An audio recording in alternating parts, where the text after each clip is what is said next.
Our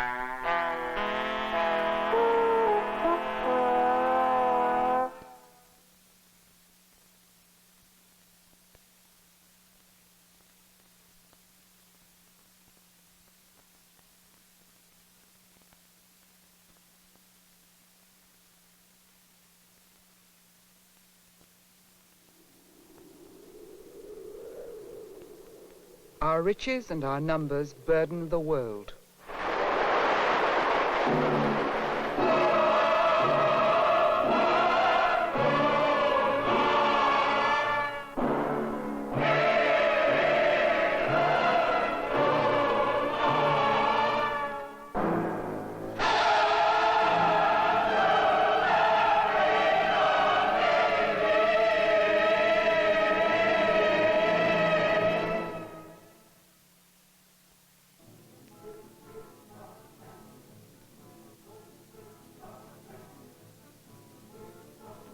If you remember the dramatic pictures taken by the Apollo flyers of the Earth, standing out in space all by itself, no one after seeing that could deny that the world is finite.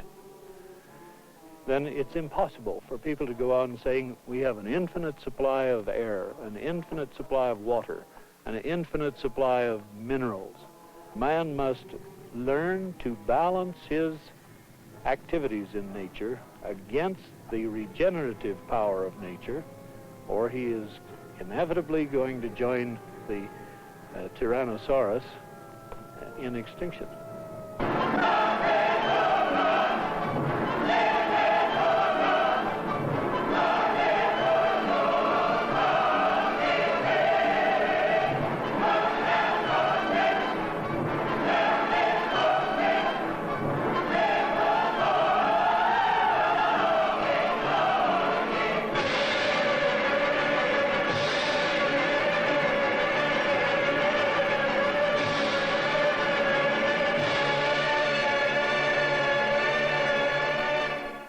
As we grow richer, there is rising concern about pollution, our ability to feed a growing population, and fears that we may run out of fuel and metals.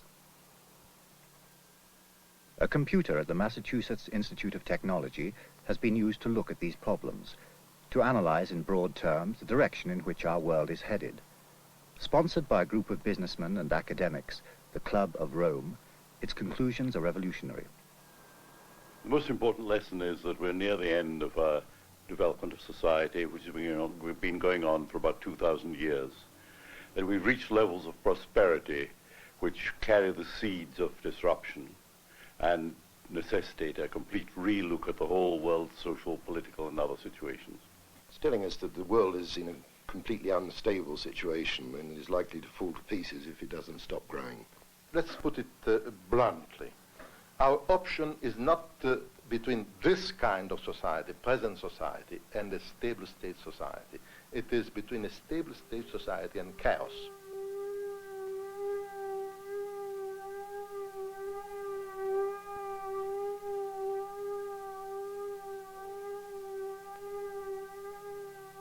The world is 6 billion years old.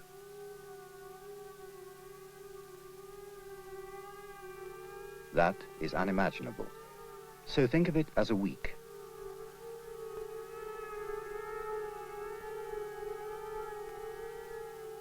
All through Sunday and most of Monday, nothing much happens. Late Monday night, a cell divides. Life has begun.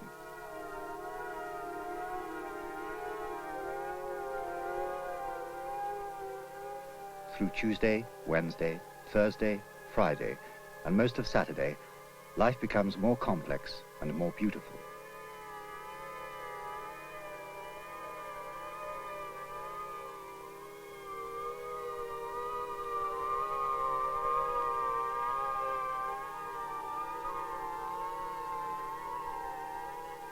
In a barren universe, life on Earth is being sustained by an increasingly stable and complex biology. At tea time on Saturday, it is the age of the reptiles.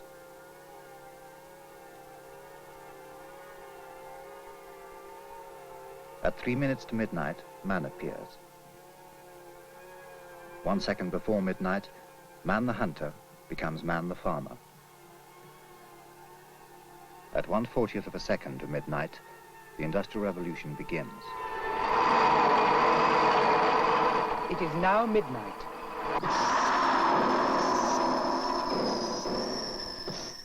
In that last 40th of a second, we have started to get richer at an ever-increasing rate. Growth is explosive. Population now doubles in 30 years. Man now uses twice as much energy as he did 15 years ago. And industrial production has nearly trebled in the last 15 years.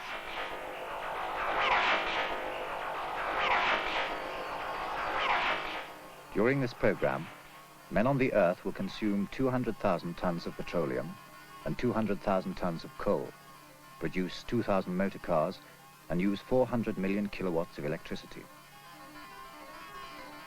If we use known stocks at present rates, there will be no copper left in 2008, no zinc in 1995, no tin in 1989, and no mercury in 1985.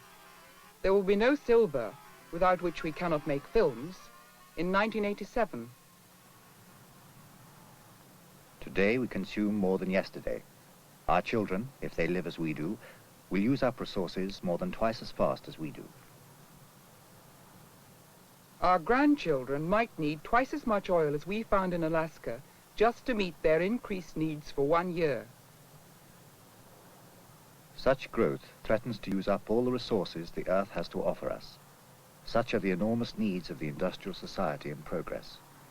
The Industrial Revolution has consumed vast quantities of fossil fuels, for example, and now there aren't many left. And it's as simple as that. If you have a kind of society which is going to eat the very planet we're on, eat it up, consume it, you will find that there's nothing left. Our industry, the way we make things, attacks the fabric and stability of nature, the ecosystem, on which all life, including man, depends. It has been developed to exploit the ecosystem without taking into account its continued existence. And our new technologies tend to disrupt ecological cycles, to break them, to intrude harmful, unnatural materials on them, and therefore to destroy the base of its own existence. Because of that, we are on a suicidal course.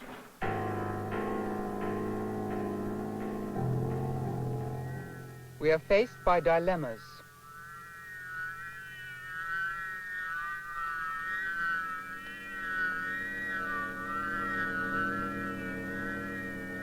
Industry cannot exist without the raw materials it must use up.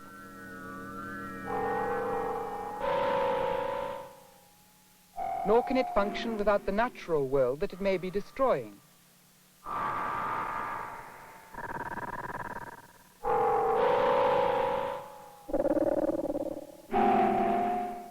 So great is our progress that it may push the Earth to its limits and beyond.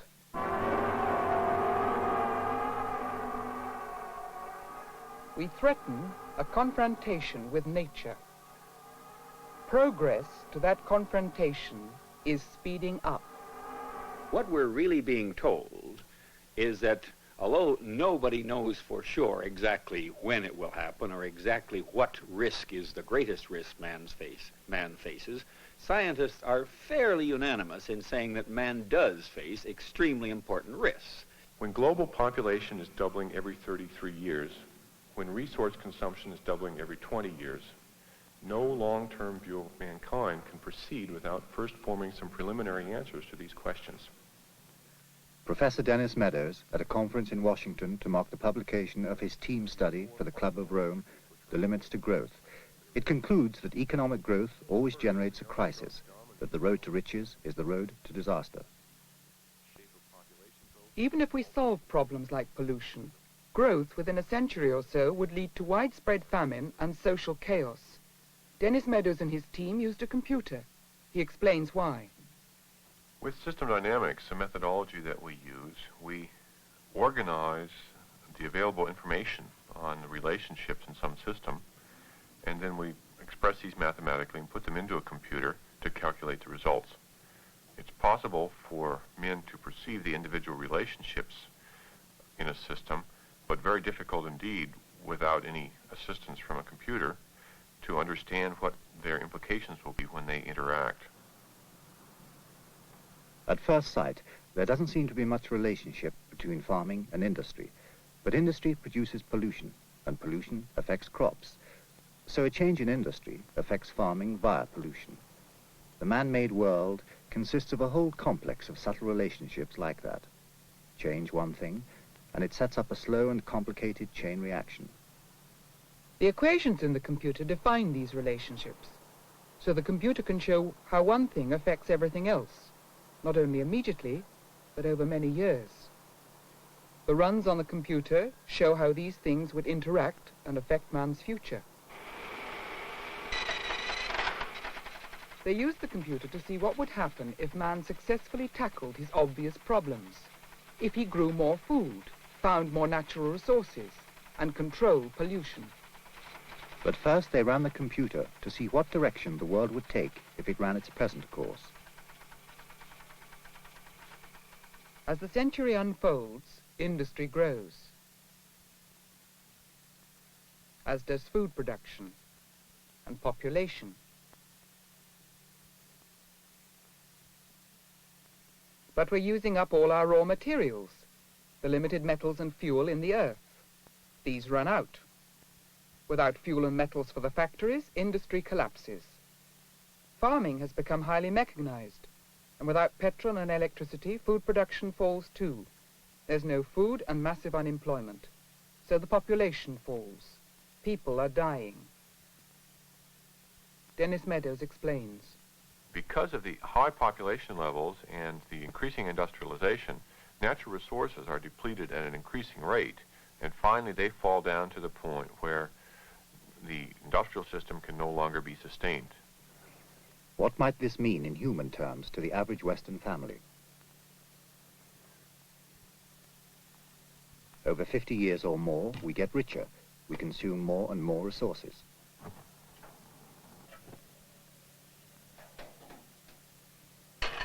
Things like gas and electricity.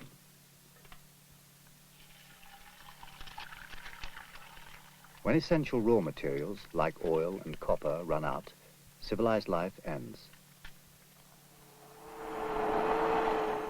If we go on as we are, society collapses because we run out of metals and fuel. Growth is halted by a resource crisis.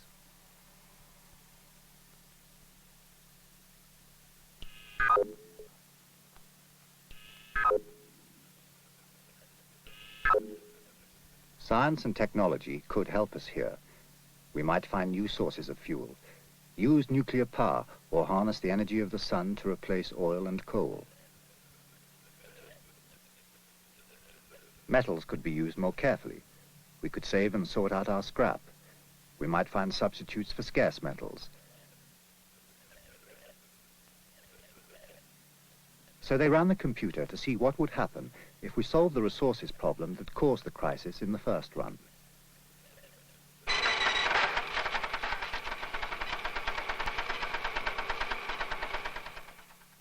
This time, natural resources used carefully run down slowly. But industry continues to grow. This industrial growth produces a serious pollution problem. Pollution attacks both people and plants. Crops cannot grow, and farming starts to fail.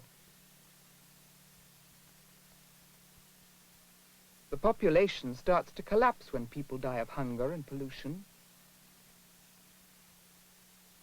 Industry, without a workforce, collapses too. But now pollution is permitted to rise because industrialization goes further, and finally pollution begins to impair the lifetime of the people and the productivity of the agricultural sector. This time, then, growth is not stopped by a resource crisis. Our family grows richer, consuming more and more goods. But the factories producing these goods are also producing pollution. This time it is pollution that halts growth in catastrophe. To keep growing, we need more raw materials. If we find those materials, growth continues till we die of pollution.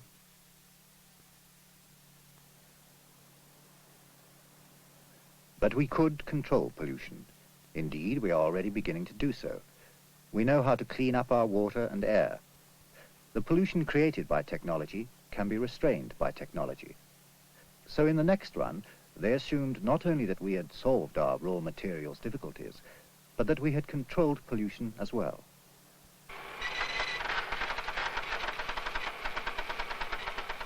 So resources still run down slowly. Industry can expand. Pollution, now controlled, doesn't become a problem. Growth is progressing. But this time, the population grows so large that food becomes a problem. Food production cannot keep pace with population. People starve. And industrial society collapses. In this case, the land resources become insufficient, pressure on the land begins to lead to land deterioration, and finally food per capita collapses and brings about a population decline. This time, the problem is food. Growth provides us with increasing wealth, but as the population grows, food becomes more and more expensive.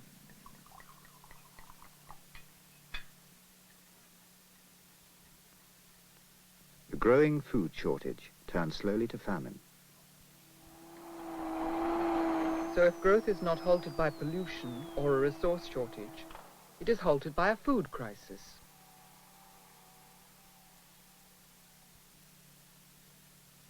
But there could be a solution to that too, the Green Revolution. Scientists have been able to double and even treble yields. We can grow more food. So on the next run, as well as pollution controls and a careful use of resources, they assumed that food production could be doubled.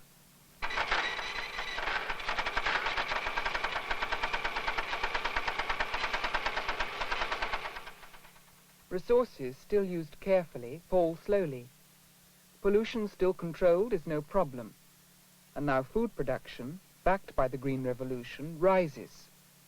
The system is experiencing explosive growth. The lines go off the graph. This growth of industry is so huge and rapid that it suddenly generates a pollution problem, despite pollution controls. And the industry and the population collapses. Because land is no longer a limit to growth, industrialization rises to the point where, even with the pollution control measures we had before, pollution becomes a very serious problem and again brings about the collapse. So if we control pollution, conserve natural resources and grow more food, growth is still halted by a pollution problem.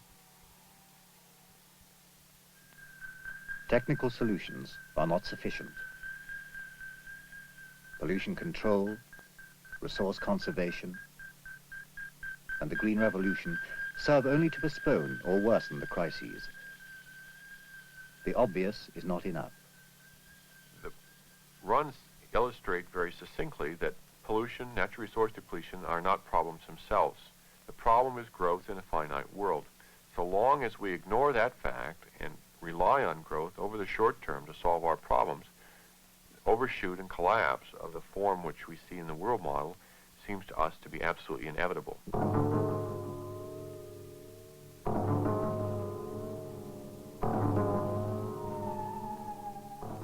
Famine, pollution, and scarcity are not really problems. They are symptoms, symptoms of growth.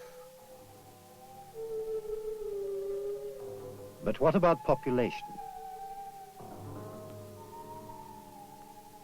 Was instability due to the pressures of population growth? A population that doubles every 30 years, that adds 70 million extra human beings to the planet every year? They ran the computer to investigate what would happen if nothing but population were controlled.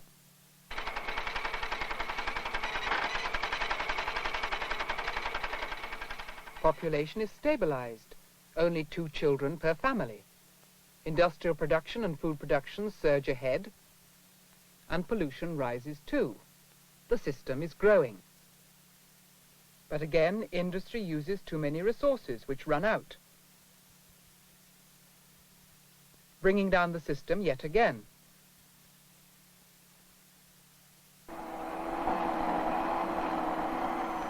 Even with population controlled, growth brings us up against a resources problem.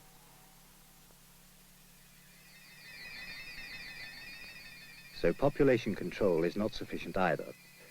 They made other runs on the computer, different combinations of policies. However they juggled population controls with pollution controls, with resource conservation, with food production, the result was a breakdown. A breakdown that implies millions of deaths and the collapse of civilized life. What had been the reaction of informed opinion to this study and its bleak prognosis? Well, I think the study makes an important contribution to the environmental dialogue. It points up some of the fundamental issues that man is going to have to grapple with if he's going to survive and continue to improve his position on this planet. I think this has two important advantages over other studies in this field, and there have been many other studies. The first is that the computer allows you to handle a very complex situation, an enormous number of interrelated effects, so complex that one could not grasp all these within one human mind. But the computer can handle those easily and explore the way they react upon each other and how they evolve. That's the first point. Second point, I think, is that because you have to put it into a computer, you have to get all your assumptions out on the table. And that means that the thing is very precise, and if someone doesn't like the model or the assumptions, they can see exactly what bits they don't like and take those out and put their own in. Skeptics say forecasts of doom are the result of doomsday assumptions. Make different assumptions, change the equations a little, you will produce very different results. If you put nonsense into a computer, they say, you get nonsense out. I think that's a very reasonable response. The question comes, of course, is it possible to put something into the computer which can be defended as reasonable, which alters the conclusions? I'm rather confident that while in the precise nature of our conclusions there will ultimately be made changes, that the general conclusions, the fact that growth has a tendency to resolve itself through collapse, those conclusions are simply not going to be altered by any reasonably defensible additions to the model. The computer does not predict. It sketches the direction in which our world is moving. It clarifies some of the conflicts between the natural and the man-made world. Nature is balance. Tamper with one part of it, and the complex and unexpected will turn up in another part. That is what the study shows.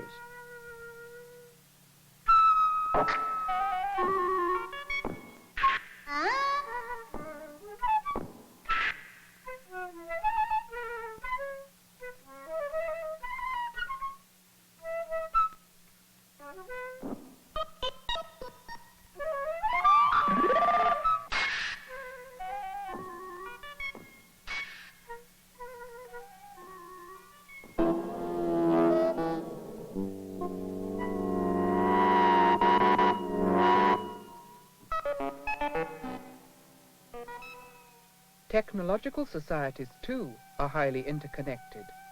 Intervention in one part, increasing, say, food production, may have unexpected and unfortunate results elsewhere.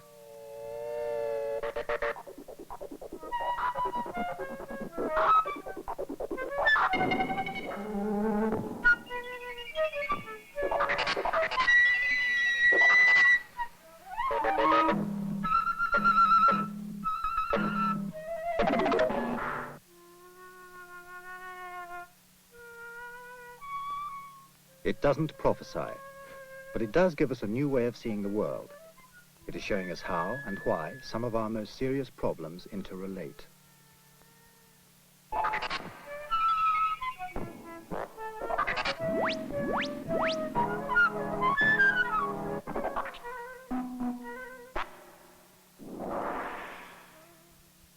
model is simple. The world is complex. The crude predictions we see in the study would appear in the world in much more complex ways. The real event, if it happens, would certainly be more complicated. And different kinds of countries are vulnerable in different ways. It seems obvious to us that decline, if it does come, will be experienced at different times and in different ways in various societies. The United States might conceivably have a natural resource problem, while Japan could conceivably fail to cure its pollution problems and be led into difficulty that way. Some of the less industrialized areas at the same time might be having a food crisis. The world is running out of many things that it needs. Fossil fuel, for example, is the classic example. But food. We are very, very short of food, and we have 2/3 of the world undernourished to prove it.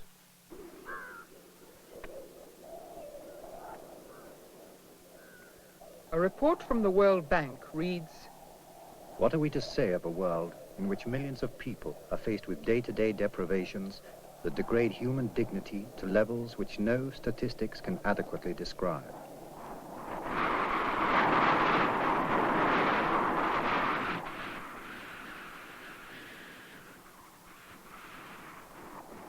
Many millions of people already starve to death in the world. Pollution is killing people, not very many. The health of a large number of urban dwellers is being decreased because of environmental deterioration. there is authoritative and growing evidence that we are polluting the planet.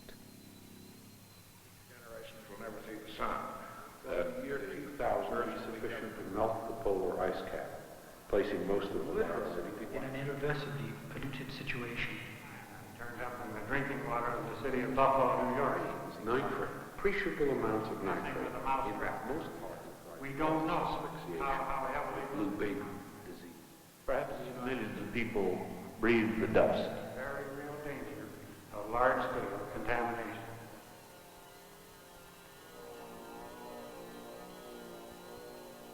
Is there evidence that the base forces shown in the model are already at work in the world today?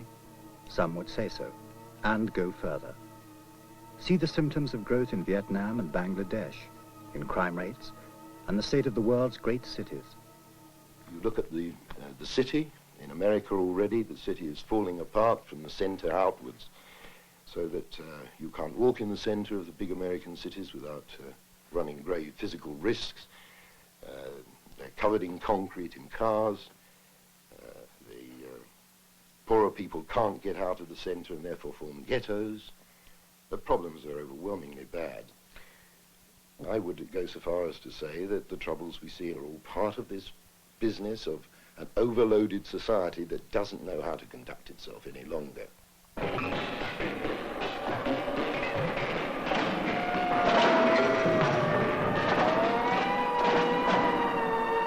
Slide out of the car.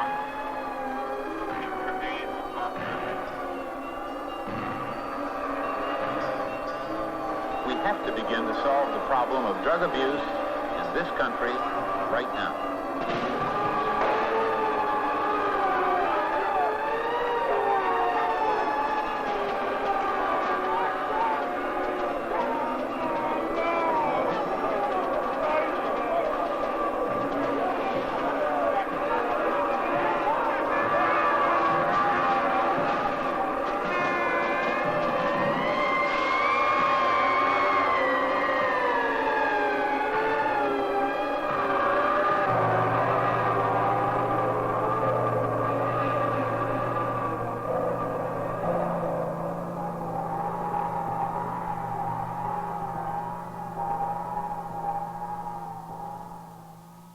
These are all symptoms of what Meadows is talking about, in my opinion. They're symptoms of instability, and that is what Meadows' model is telling us. If one looks at the whole world, it is becoming better cultivated and more fully peopled than anciently. All places are now accessible, all open to commerce. And where once were hardly solitary cottages, are now large cities. What most frequently meets our view is our teeming population. Our numbers are burdensome to the world, whilst nature fails in affording us her usual sustenance. Our wants grow more and more keen, and our complaints more bitter in all mouths. In every deed, pestilence, famine, and wars have to be regarded as a remedy for nations, as a means of pruning the luxuriance of the human race. Those words were an eyewitness report made during the decline of the Roman Empire. The Dark Ages followed. If this study is right, then our society is threatened. No one knows when or how. But if it does mirror the world, if we can see in our problems the stresses of growth, then the world is unstable. Growth, it seems, has an awful logic. It is so obvious, in a way. It's so simple to consider that we cannot continually and exponentially grow as we are doing now. Nothing in the world, nothing in life grows continuously.